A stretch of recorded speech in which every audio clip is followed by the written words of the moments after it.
सामने थोड़ा झुककर कहता हूँ तो मैं सच में बता देता हूँ हमारे रिश्ते के बारे में साफ साफ। जिस पर वह बेपरवाही से कहती है तुम्हारी मर्जी। मैं तुरंत बोल पड़ता हूँ सब लोग मुझे 2 मिनट दीजिए, मुझे एक जरूरी बात अनाउंस करनी है। यह सुनते ही कोई चिल्लाता है अरे ये तो सीधे कन्फेशन करने वाला है। जिस पर मैं घबराकर कहता हूँ रुको, बिल्कुल भी ऐसा नहीं है। फिर मैं जल्दी से समझाता हूँ मैं और हान तिएनगिन उस तरह के रिलेशन में नहीं है जैसा आप सब सोच रहे हो। लेकिन मेरी बात खत्म होने से पहले ही कोई और बोल पड़ता है वाह, सीधे जीजा जी का प्रमोशन हो गया। जीजा जी आप हान तियाओनियन को छोड़ना मत। यह सुनकर मेरा सिर दर्द करने लगता है। मैं हान तियाओनियन की तरफ देखता हूँ और उधर उसका हाल ही अलग होता है। वह सिर झुकाए बैठी होती है, कंधे लगातार कांप रहे होते हैं और हंसी रोकते रोकते उसका चेहरा लाल हो चुका होता है। यह आखिर क्लेरिफिकेशन कहाँ से हो रहा था? यह तो पूरी डिजास्टर बन चुका था। मैं चिढ़कर उसे घूरता हूँ जिस पर वह सिर उठाती है और अचानक उसका चेहरा पूरी तरह खिल उठता है। वह हाथ से अपना मुंह ढकती है, आंखें चमक रही होती हैं और वह मुझे देख रही होती है। उसकी मुस्कान शरारती भी होती है और बेहद प्यारी भी, जिसे देखकर मेरा दिल एक पल के लिए धड़कना भूल जाता है। और ठीक उसी पल मेरे पैरों के नीचे की मिट्टी अचानक धंस जाती है। मैं हैरानी से चिल्लाता हूँ और आगे की तरफ गिर पड़ता हूँ। घबराहट में मेरा हाथ हवा में लहराता है और बिना संभले मेरे होंठ हान तिएन के गाल को छू जाते हैं। उसका गाल नरम और हल्का ठंडा होता है, जैसे कोई करंट पूरे शरीर में दौड़ गया हो।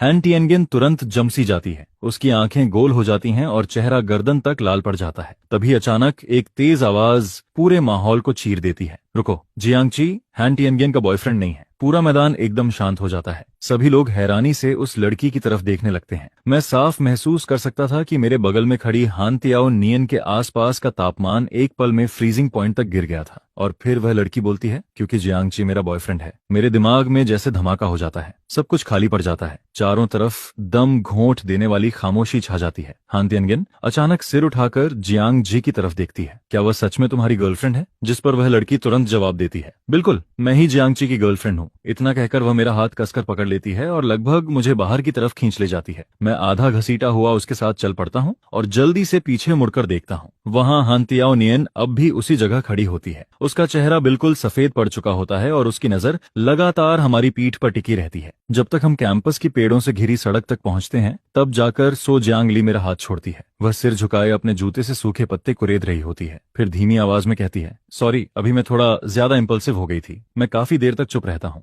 मेरा दिमाग पूरी तरह उलझ चुका होता है। वह अपनी उंगलियां आपस में फंसाए खड़ी होती है, फिर एक गहरी सांस लेकर मेरी तरफ देखती है। एक सीनियर मुझे लंबे समय से परेशान कर रहा है। उसने मेरे हाई स्कूल के कुछ पुराने फोटोज ढूंढ निकाले और वह बार बार कह रहा है कि उस फोटो में जो लड़का साइड से दिखाई दे रहा है वह मेरा एक्स बॉयफ्रेंड है। यह कहते हुए वह अपना फोन निकालकर मुझे फोटो दिखाती है। फोटो थोड़ी ब्लरी होती है। बैकग्राउंड में स्पोर्ट्स मीट चल रही होती है। एक लड़का स्पोर्ट्स यूनिफॉर्म में साइड से खड़ा होता है, लेकिन उसकी हेयर स्टाइल और फेस आउटलाइन सच में कुछ हद तक मुझसे मिलती जुलती होती है। इसे देखकर मेरे दिल में एक अजीब सा एहसास पैदा होता है। आखिर सो जियांगली की नजर में मैं हमेशा सड़क किनारे लगे किसी लैंप पोस्ट जैसा ही रहा हूँ, जिसकी मौजूदगी का कोई खास मतलब नहीं होता। लेकिन अब तो सीधा एक्स बॉयफ्रेंड बनकर शील्ड का काम कर रहा था। मैं उसके चेहरे की तरफ देखता हूँ। वह साफ ऐसी लग रही होती है जैसे मजबूरी में यह आखिरी तरीका अपनाना पड़ा हो। मैं अपनी कनपटी दबाता हूँ। ठीक है, इस बार यह बोझ मैं उसके लिए उठा लेता हूँ। जब मैं जाने लगता हूँ तब वह एक और बात कहती है तुम भी थोड़ा सावधान रहना। हैप्पी रनिंग क्लब वाले लोग और हान तिएन की तरफ के लोग शायद तुम्हें सिर्फ मजाक समझ रहे हैं। इसके बाद पूरा एक हफ्ता हैरान कर देने वाली शांति में गुजरता है। कोई मेरा मजाक नहीं उड़ाता, कोई ताना नहीं मारता और हान तिएन भी पूरी तरह मेरी नजरों से गायब हो जाती है। सोशल मीडिया भी बिल्कुल शांत रहता है। मैं लगभग मान चुका होता हूँ कि सारी परेशानी खत्म हो गई। लेकिन क्लास शुरू होने से पहले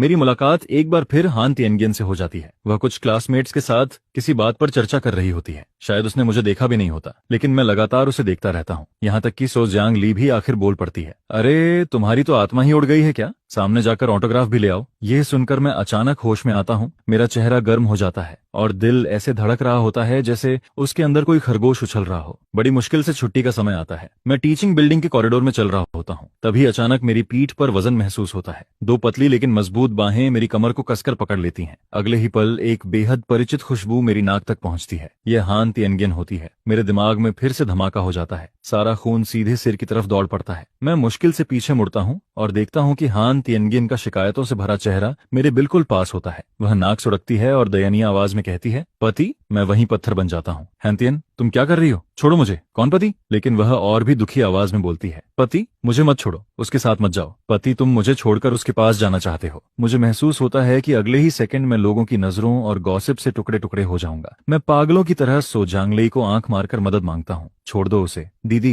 प्लीज मेरी मदद करो। सोजांगली मेरे दर्द भरे चेहरे को देखती है और फिर कहती है, पहले इसे संभालो। ये मेस तुमने खुद बनाया है, अब खुद साफ करो। इतना कहकर वह मेरा हाथ छोड़ देती है और भीड़ के बीच से निकलकर चली जाती है। जैसे ही उसकी राइवल गायब होती है, हान तिएनगियान जादू की तरह तुरंत नॉर्मल हो जाती है। उसका शरीर ढीला पड़ जाता है और वह पूरी तरह मेरे सहारे टिक जाती है। उसी समय मेरा माइग्रेन फिर से शुरू हो जाता है। वह तुरंत समझ जाती है, बेहद फेमिलियर मूवमेंट्स के साथ मेरा हाथ पकड़ती है और फिर मेरी हैरानी के बीच वह मेरी जेब से दवा निकाल लेती है। वह पानी की बोतल खोलती है और बिना देर किए कहती है, पहले दवा खाओ। उसकी आवाज में इतनी चिंता होती है कि मना करने का मौका ही नहीं मिलता। मैं दवा निगलता हूँ। थोड़ी देर बाद उसकी तरफ देखता हूँ। मेरे मन में सिर्फ हैरानी और शक भरा होता है। यह दवा तो मैं डॉक्टर के कहने पर लेता हूँ, लेकिन उसे इसके बारे में इतनी अच्छी तरह कैसे पता है? ये बात बिल्कुल सही नहीं लगती। क्या उसने सच में मेरी मेडिकल रिपोर्ट देखी थी? फिलहाल मेरी जान तो बच गई थी, लेकिन एक नई परेशानी शुरू हो चुकी थी। हान तिएनियन बिल्कुल उस मैंडेटरी सॉफ्टवेयर की तरह बन चुकी थी जिसे सिस्टम में इंस्टॉल करना ही पड़ता है, और सबसे बड़ी बात, उसे अनइंस्टॉल भी नहीं किया जा सकता था। मैं उसकी रूममेट को हेल्प सिग्नल भेजने के लिए फोन निकालता हूँ, लेकिन हान तिएनियन बिजली जैसी तेजी से मेरा फोन पकड़ लेती है और तुरंत पासवर्ड स्क्रीन छिपा देती है। सपने में भी मत सोचना, जिस दिन मेरे साथ घूमकर मुझे खुश कर दोगे, शायद उस दिन मैं तुम्हें माफ कर दूं।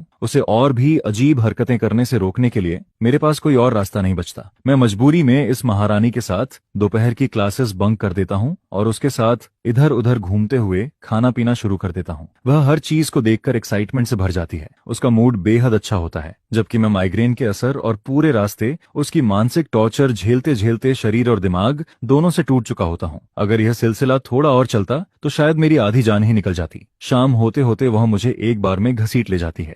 कुछ ड्रिंक्स पेट में जाते ही हान तिएनगियन फिर से अपने दूसरे रूप में आ जाती है। मुझे डॉर्मेट्री वापस नहीं जाना, मैं रूम 308 में तुम्हारे साथ जाना चाहती हूँ। उसकी आवाज ज्यादा ऊंची नहीं होती, लेकिन उसे सुनकर मेरे माथे पर पसीना आ जाता है। मेरे पास सच में कोई उपाय नहीं बचता, इसलिए मैं उसे वापस कैंपस के बाहर वाले अपार्टमेंट में ले जाता हूँ। किसी तरह उसे आराम से बैठाकर मैं वहां से भागने ही वाला होता हूँ कि पीछे से जोरदार खांसी की आवाज सुनाई देती है, जिस पर मैं मजबूरी में वापस लौटता हूँ। पूरा कमरा छान मारने के बाद जाकर दवा मिलती है। मैं अभी उसे पानी के साथ दवा देने ही वाला होता हूँ कि वह अचानक मेरी शर्ट का किनारा पकड़ लेती है। उसकी आंखें धुंधली सी होती हैं। पति मत जाओ ना प्लीज। उसके गाल हल्के लाल होते हैं और आंखों में पानी चमक रहा होता है। तुम्हें आखिर तक मेरी जिम्मेदारी उठानी होगी। जिम्मेदारी? यह शब्द सुनते ही मैं अनजाने में अपने सिर को छूता हूँ। दिमाग में मौजूद उस टिकिंग टाइम बॉम्ब को याद करते ही मेरे दिल में सिर्फ कड़वाहट बचती है। मेरे जैसे टूटे हुए इंसान के पास आखिर जिम्मेदारी उठाने के लिए बचा ही क्या था? अभी अभी जो भावनाएं दिल में पैदा हुई थीं, वे एक पल में धुएं की तरह गायब हो जाती हैं। मैं जल्दी से वहां से निकलकर लिविंग रूम के सोफा पर जाकर लेट जाता हूँ।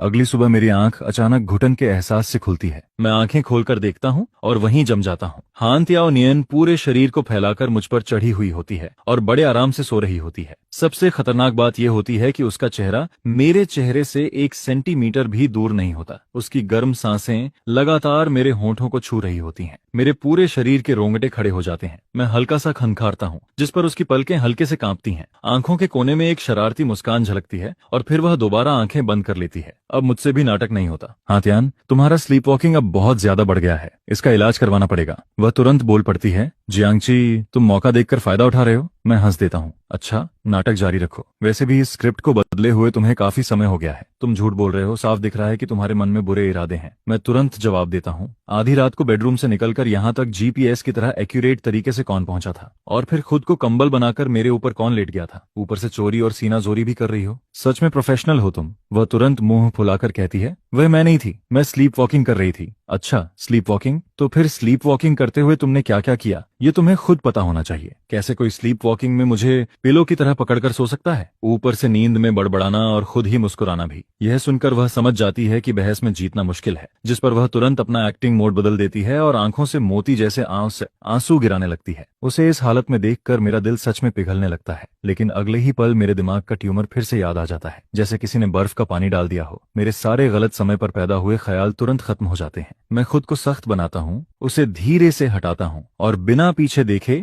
वहां से निकल जाता हूँ। पीछे से उसकी भरी हुई आवाज सुनाई देती है, जियांगची, तुम बहुत बुरे इंसान हो। लेकिन मैं फिर भी पीछे मुड़कर नहीं देखता और सीधे अपार्टमेंट से बाहर निकल जाता हूँ। अगली सुबह मैं जानबूझकर जल्दी उठता हूँ और डॉर्मेट्री से निकल जाता हूँ। इतने दिनों तक लगातार उसके पीछे पड़े रहने की आदत पड़ चुकी थी। अब यह शांति उल्टा मुझे खालीपन का एहसास देने लगती है। लेकिन उसी दिन दोपहर में जैसे ही मैं अपनी सावधानी थोड़ी कम करता हूँ, वह जानी पहचानी परछाई फिर से दिखाई देती है। दूर से ही उसकी फेमिलियर खुशबू हवा में तैरती हुई मेरे पास पहुंच जाती है। हमारी नजरें मिलती हैं। माहौल ऐसा लगता है जैसे हवा में बिजली चमक रही हो। मैं कुछ समझ पाऊं उससे पहले ही वह तेजी से दौड़कर सीधे मेरी बाहों में आ गिरती है। पति, क्या कल तुम मुझसे नाराज हो गए थे, इसलिए मुझे छोड़कर भाग